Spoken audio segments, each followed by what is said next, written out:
the most futile thing on earth is to attempt to convince someone. And the reason that people do is because the experts gain joy from others liking what they say. And just like you said earlier, everyone likes to be liked. So if you give an how-to and someone says, thank you, that helped me, it gives you the ego of the helper. And therefore that makes you feel good. And there's nothing wrong with that. There's no evil in that. It is simply, that's just the way that human beings have learned to live.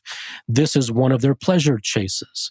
I want to help. I want so-and-so to like me. I want so-and-so to give me applause and celebrate me. And I feel good when I tell so-and-so that they should do this and that, and they go doing this and that. It gives me a feeling of authority, and it gives them a feeling of following me. And all of these layers upon layers of emotional stuff. Once again, none of which is a crime, none of which is evil, but it is all pie in the sky. So, how many books have been written about happiness? How many books have been written about peace and making money and conflict and relationship? And I mean, you name the topic, there's probably 70,000 books on everything. So first of all, if there's millions of books, a decisive, maybe a discriminating mind might look at that just from a very bird's eye view and say, wait a minute, if books really worked, then why are there millions of them? There should have just been one book, and then it would have worked. Or, okay, fine, 2. Okay, fine, 5. Okay, fine, 25. Okay, fine, 200. All right, fine, 2,000. I mean, how long? I mean, if it worked, then, so even if you knew nothing about nothing, then you could just base upon kindergarten logic. If something really worked, then it shouldn't keep needing to be done. So the very fact that there's millions and millions of a thing, that means it doesn't work. Not that it's wrong, and not that it's good and bad, not that I believe, not that you believe. If there was millions, then it doesn't work. Then you would have to buy into the logic, and you're free to do so, that, okay, fine, there's 10 million of them. They don't work, but maybe the 10 million in first might bring something. And that's fine. You can pursue that logic if you wish. I'm not saying that you shouldn't. Those are just evidences for the fact that all of these hacks and methods and techniques and how-tos and 5-step plans, they're just tabloids. They're just they're just content creation, just to keep the content coming.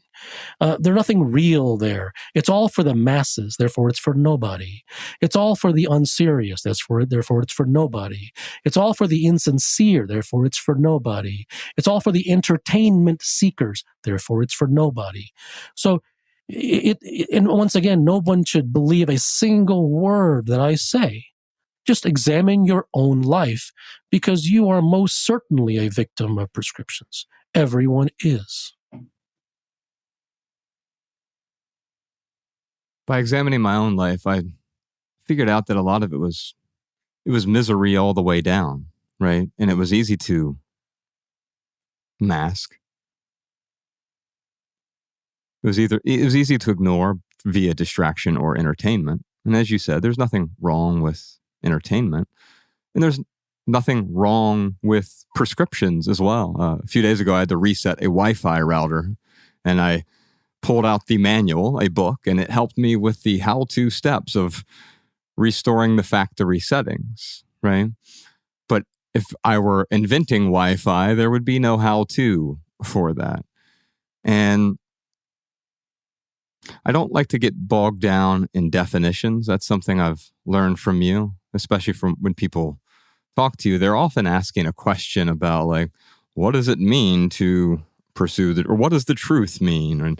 And I see that we get stuck quite often we almost trip over other people's interpretation. So I'm going to read some more from that email I sent you because I think it will open up a conversation about some fairly sincere questions.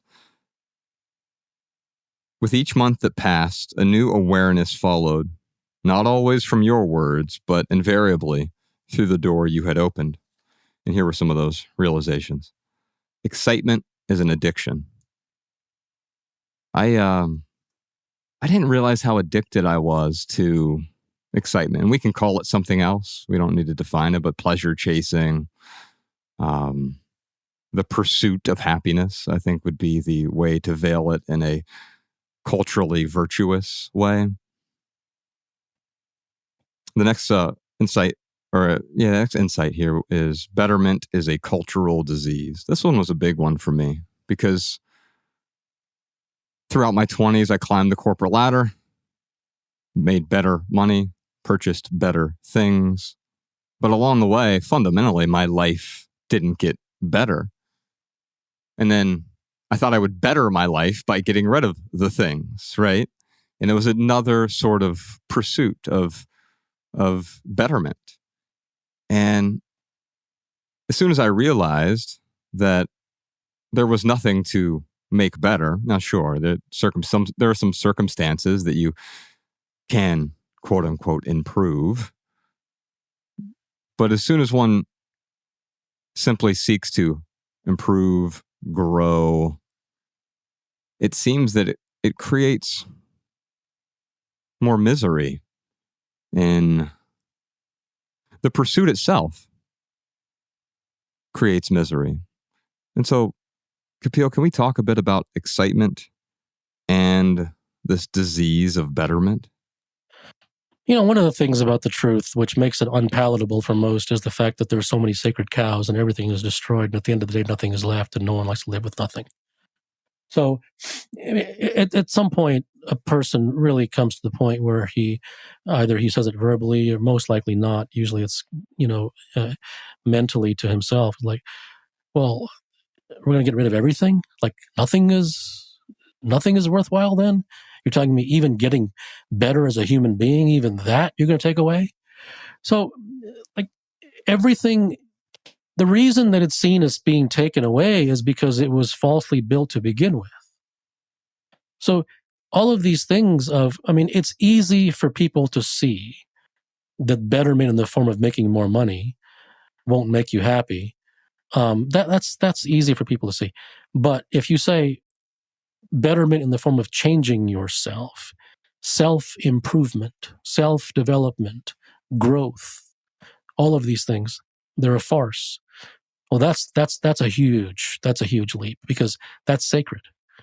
What do you mean getting better as a human being is nonsense? And that's why it isn't about convincing anyone. I don't care who gets it, doesn't get it. I don't get any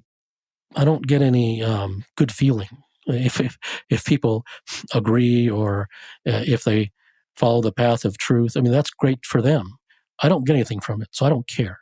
So I'm not here to get applause, and I'm not here to get disciples, and I'm not here to start any movement. I don't care. I'm just interested what I adore and am devoted to, not because it's good. I don't care about goodness. I'm just devoted to exploring truth, reality. What is the truth behind things? And that's not a good thing either. I just am. I don't apologize for it, nor do I celebrate it. That's just who I am. And someone else is someone else, and there's no better or worse than someone else. So the idea of self-improvement, it's all a farce. It's all change this, change that, change your behavior, make sure you talk this way, don't talk that way, make sure you say this. They don't work. Like, forget whether you philosophically believe it or not. That's a separate, it doesn't work. So you'll be told that, go talk nicely to your enemy, and that's fine as long as you're willing to get kicked in the face. Because when you do that, and you get kicked twice in the face, then you'll come back and say, oh, well, I did what I was told. It didn't work. Well, see, nothing is partial. Everything is whole, right? So unless you're willing to go all the way, nothing is real. And so all of these things are just bits and pieces of things.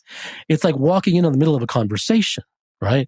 If so-and-so says this, make sure you respond with a smile, and make sure that you improve your body language, and make sure that you have good morning routines, because so-and-so had good morning routines. I'll give you 1,000 guys who wake up at noon and are multi-billionaires and who are crazy successful.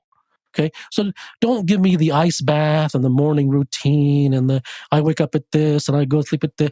Now, if someone does, they do. Great. But that isn't something to do. Now, if you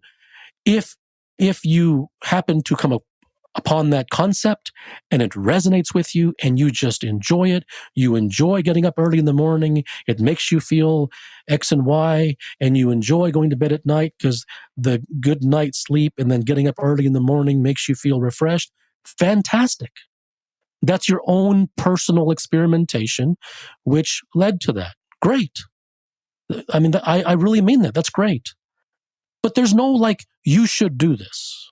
This is good for you. If you do this, then you'll get that. Let me tell you right now, no, you won't. It is an absolute lie. Anything which comes as a certainty that if you do this, you will get that, it's a complete trap. Is there the odd person to whom that might luck out and happen to? Sure. But nothing which deserves being written in a book.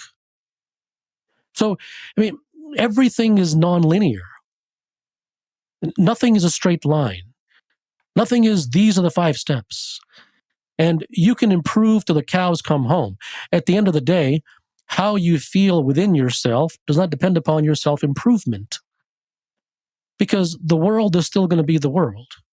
And the situations that you experience are still going to be the situations that you experience. And you can bite your tongue and you can, put tape on your mouth and you can wait your 10 seconds before you respond and all these stupid, idiotic, moronic, silly, juvenile kindergarten things you can do if you wish, but they're not real. They're not for someone who wants to get to the truth behind things, not that someone should. And that's why I say, I don't think most people should stop looking at spirituality or religion or self-help or self-development or go to the motivational speakers or the experts. And I don't think they should because they're looking for entertainment anyways. So if you're looking for entertainment, you may as well go to the self-improvement version of entertainment rather than going to a bar. That's far more fruitful. So there you could see some benefit on a relativistic scale, but it all depends what you're looking for. And so I don't say that no one should meditate. You can if you wish. I don't think that no one should do mindfulness. You can if you wish. One has to understand that when they come into my domain, what they're coming into a very biased place. And my bias is holistically and directly towards ultimateness, truth, world class, reality, the whole thing, the peak of Everest, the ultimate of the ultimate possibility of a human organism. That's everything I talk about is from there. So I don't have any space or any interest, or I make no room for commoners who seek common things, who seek a little bit of this and a little bit of that, and that's perfectly fine. But that's not what I'm interested in. I don't care about that. And so therefore, could you meditate and get something out of it? Yes, you can. If you meditate, you can get some peace for 20 minutes a day. Sure. You commit any crimes? Of course not. That's not a crime. So, but I'm looking at everything from Buddhahood. I'm looking at everything from the ultimate possibility of a human being, both in profession, in skill development, in learning, in life, in internal freedom, everything. The ultimate, is the only thing which interests me. I'm not interested in the low and the middle of the road. I'm not interested in dabbling. So that's where a disconnect can happen if someone might think that I think meditation is somehow like this bad thing, and I don't. None of those things are bad. It just depends what you're looking for and who you are. Every little thing you think that you need, every little thing you think that you need, every little thing that's just feeding your greed. Oh, I bet that you'd be fine without it.